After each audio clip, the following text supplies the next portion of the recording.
Noah Lyles of the United States is the reigning world champion over 200 meters, while Letsile Tebogo of Botswana is the reigning Olympic champion at the same distance. At the 2025 Monaco Diamond League, for the first time in over a year, we saw Noah versus Letsile go head-to-head in the 200. The last time they had raced was the 2024 Olympic Games, where Letsile got the gold medal, Noah got the bronze, and Kenny Bednarek, also from the United States, got the silver medal. Now, at the Monaco Diamond League, Noah Lyles won the race in 19.88 seconds, while Letsile came up for second place running 19.97. And though this was just a one-off race in the middle of the 2025 track season, this race was pretty significant for a few different reasons, including the order that they finished in, the times that they put down, and even what happened in the months leading up to this race. All of these have implications as we look forward to the 2025 World Championships in Tokyo later on this summer. And ultimately, it got me thinking about a few different things. Is Noah Lyles the clear favorite for the gold medal in the 200 when looking forward to the World Championships in Tokyo? And will anyone like Letsile Tebogo or Kenny Bednarek or anyone else in the field be able to challenge him for that gold medal, again, specifically in the 200 as we look forward to the World Championships? But before we answer that question, let's quickly circle back to who Noah Lyles and also Letsile Tebogo are and why this specific race in Monaco was very, very important. People saying, I'm willing to go there. I'm willing to get the extra mile. I'm ready to take my body to places it's never been. That's what I miss. Getting against competitors and saying, hey, let's go out there and give it our all. I mean, every athlete would want a medal, but for me, I just don't want to put myself under that pressure. But definitely, I'm going to show up and make sure that nobody feels comfortable when I'm around. First off, Noah Lyles. He's a three-time defending world champion in the 200, having won in 2019, 2022, and 2003, which is an accolade only surpassed by the legendary Usain Bolt, who won 4 consecutive gold medals between 2009 and 2015. On top of the world golds, he has 2 bronze medals from the Olympic Games from 2020 and 2024. His personal best of 19.31 seconds makes him the 3rd fastest athlete in history, only behind Usain Bolt's world record of 19.19, and then also Johan Blake's number 2 all time at 19.26 seconds. But when talking about performances, Noah Lyles has a plethora of all-time marks across the board, including the most sub-20 times, the most sub-19.9, 19.8, and 19.7 performances, and he is equal in terms of the most 19.6 second performances. All of those have surpassed or equaled Usain Bolt in the case of the 19.6s. So Noah Lyles is very, very consistent when talking about all-time performances. But on top of what he's done at 200, Noah is also the defending world and Olympic champion in the 100 meters from 2023 and 2024, which has earned him the title as a world's fastest man. But when talking about the 200, Noah is in the conversation as one of the greatest of all time, only behind the GOAT of Usain Bolt and in the convo with someone like a Michael Johnson. That's because of all the accolades, the marks, the consistency, and truly the dominance that he's displayed in his era of 200 meter sprinting. Since he went pro out of high school in 2017, Noah has actually been undefeated in all but 3 200 meter races. 2019 at the Rome Diamond League, he lost to Michael Norman in that race. 2020 at the Olympics in Tokyo, he finished 3rd behind Andre DeGrasse as well as Kenny Bednarek. And then more recently, 2020 at the Olympics in Paris, he finished 3rd place behind Letsile Tebogo and Kenny Bednarek. And that Olympic gold medal is the only accolade that Noah is truly missing when it comes to putting his career together in the 200. But like I said, that gold medal from the Olympics last year did go to Letsile Tebogo from Botswana. He is the Olympic champion from Paris 2024, which was the first ever gold medal for his country of Botswana in any sport, which was a massive accomplishment. On top of that, Letsile won the bronze medal at the 2023 World Championships, only behind Noah Lyles and Ariane Knighton, and he has a personal best of 19.46 seconds, which makes him the 5th fastest athlete of all time, only behind Usain Bolt, Johan Blake, Noah Lyles, and Michael Johnson. Add to that his silver medal in the 100 meters at the 2023 World Championships, and Letsile Tebogo has been able to put together a very strong career on the track. Now, when you're comparing their careers, you can see that Noah Lyles has way more accolades than Letsile Tebogo, But Noah Lyles is 28 years old, while Letsile is only 22 years old, so that difference is very, very stark.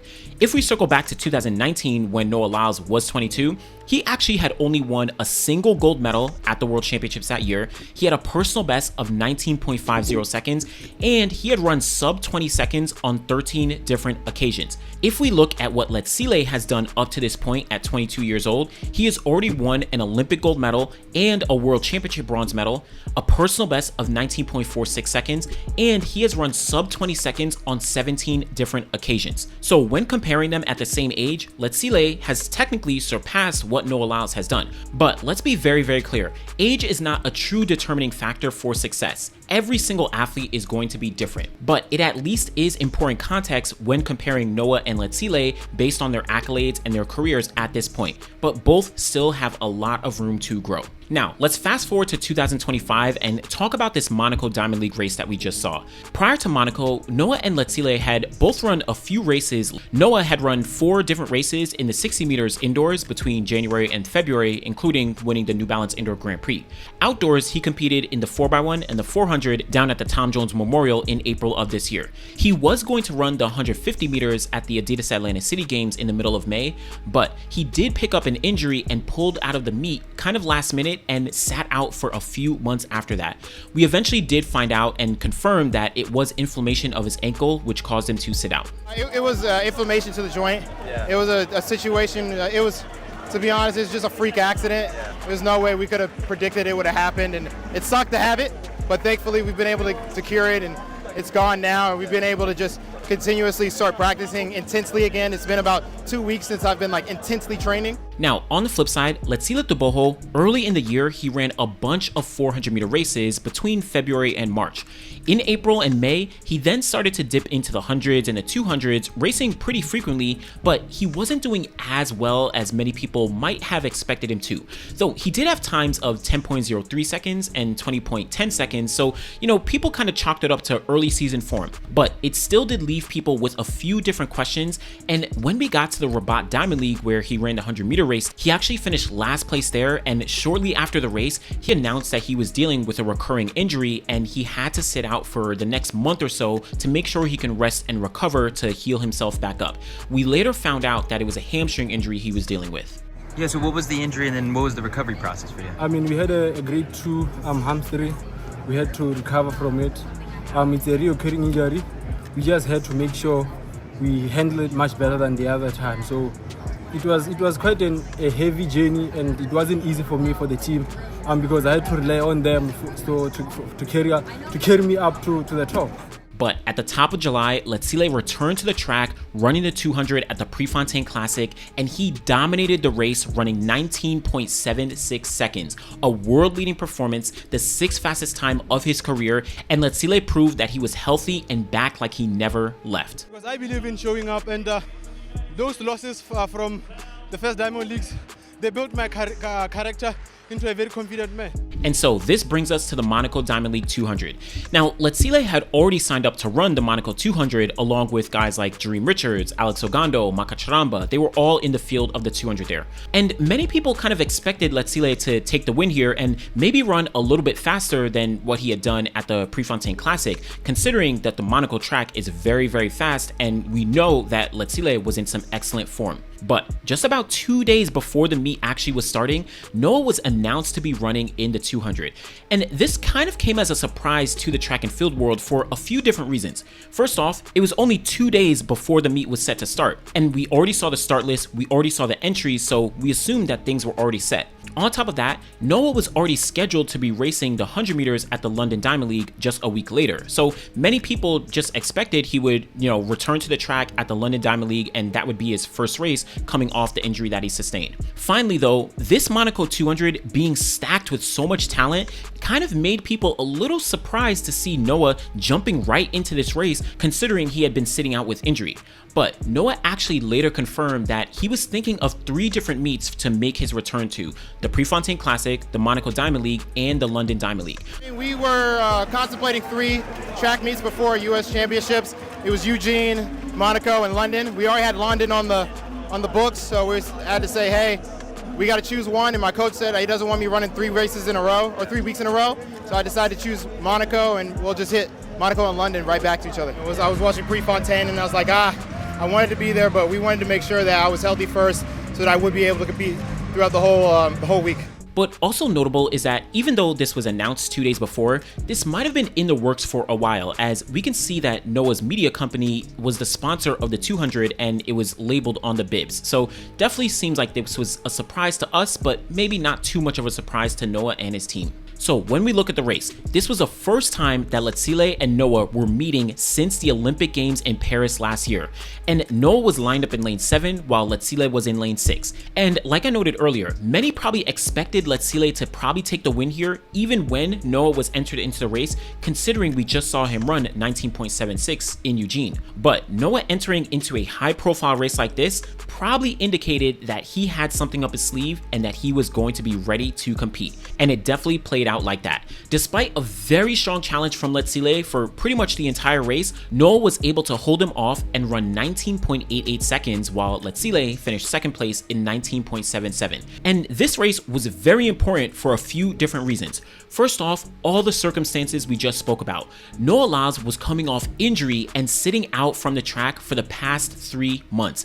This can take a toll on an athlete, whether it's physically because he hasn't been able to compete in the past 3 months and he's just not in race shape. But even outside of the physical, taking that much time off could also affect you mentally because you may not know where you're at, again, relative to your competition, and you may not be ready to understand how your body's going to respond to such high quality athletes. But clearly, Noah was ready and he delivered.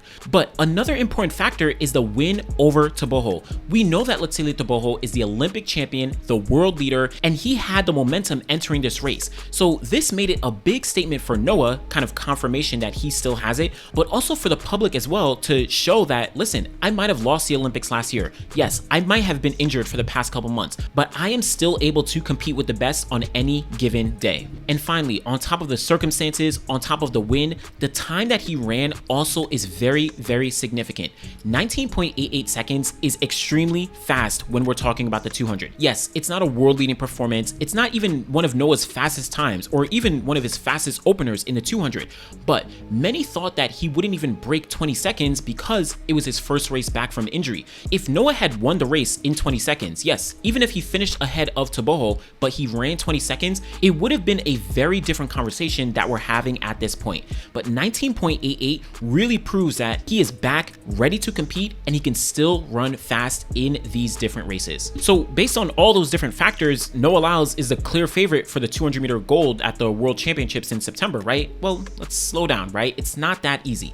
If we look forward to Worlds, Noah is definitely in the driver's seat, and I would say that he's probably the slight edge on favorite. He's a 3-time defending world champion in the event. He's one of the fastest athletes of all time. He bounced right back from injury, ran a very strong performance, and took down some of his top competitors that he'll be facing when we get to Worlds in Tokyo later on this summer. And outside of the 2 Olympic Games, Noah has essentially dominated the event for the past 7 years, since about 2018. Of course, at the Olympics, he was unfortunately sick in that final and didn't perform up to expectations and his standards. And let's be clear, Letsile Tebogo, he won that gold medal 100% fair and square. And that 19.46, there's an argument that it would have been tough for anyone, including Noah Lyles, being healthy to actually take him down. Every single athlete has to be healthy and ready on the single day to perform and get the gold medal when it counts the most. Noah Lyles didn't do that. So there's no taking away from Letsile Tebogo and that gold medal. But despite that bronze medal, Noah Lyles has been the most consistent 200 meter runner and has again dominated the event since about 2018. The other big play for Noah is that he has the wild card going into the World Championships this year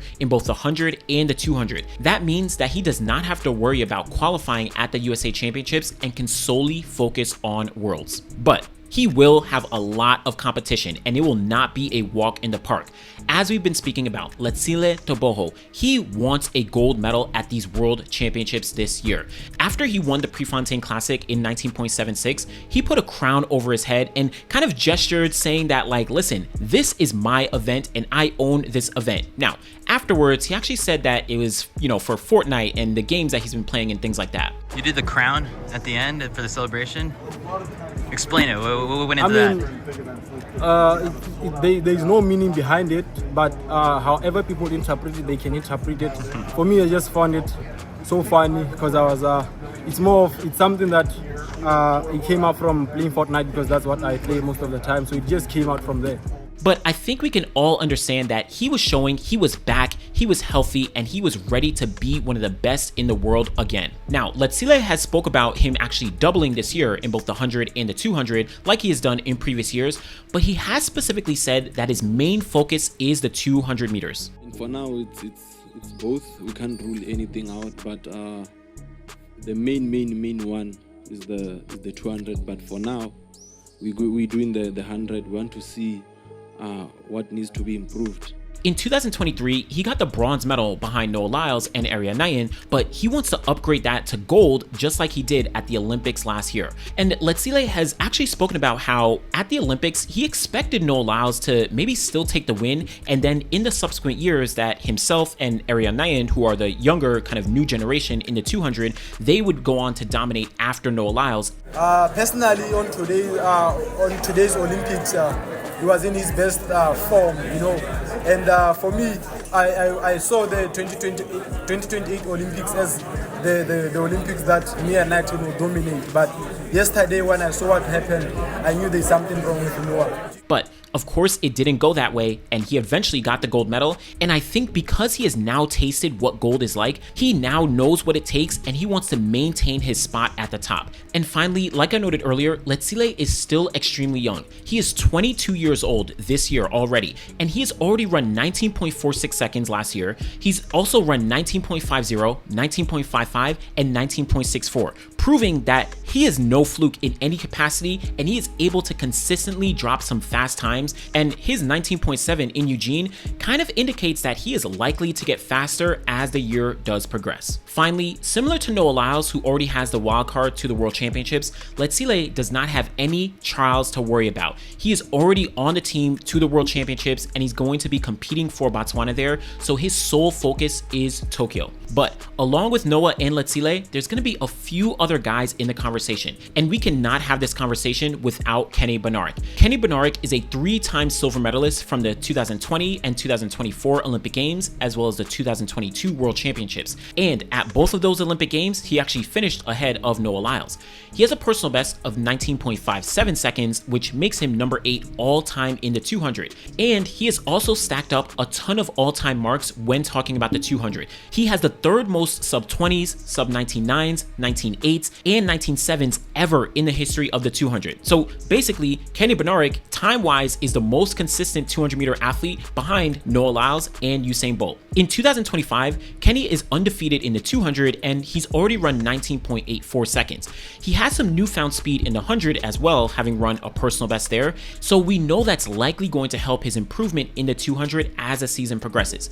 Now, the one caveat is that Kenny B does have to qualify at the USA Championships in both the 100 and the 200. But when talking about the 200, without Noah there, he really doesn't have much competition, and it's likely that he's going to breeze to qualify for the World Championships. But along with Kenny Bednarek, you have a bunch of other guys like Alex Ogando, you have Courtney Lindsay, you have Jareem Richards, who still deciding between the 2 or the 4. You also have Carly Makarawu, you have Makacharamba, and then you also have Arian Nayan, who's dealing with some legal issues, so his status is a little TBD. But Noah, Letsile, Kenny, those are the clear top 3 as we look forward to the 200 at the World Championships right now. And I would say that Noah is in the driver's seat, but Kenny and Letsile are very, very close behind. And then everyone else is kind of vying for those extra spots and challenging to potentially spoil that top 3.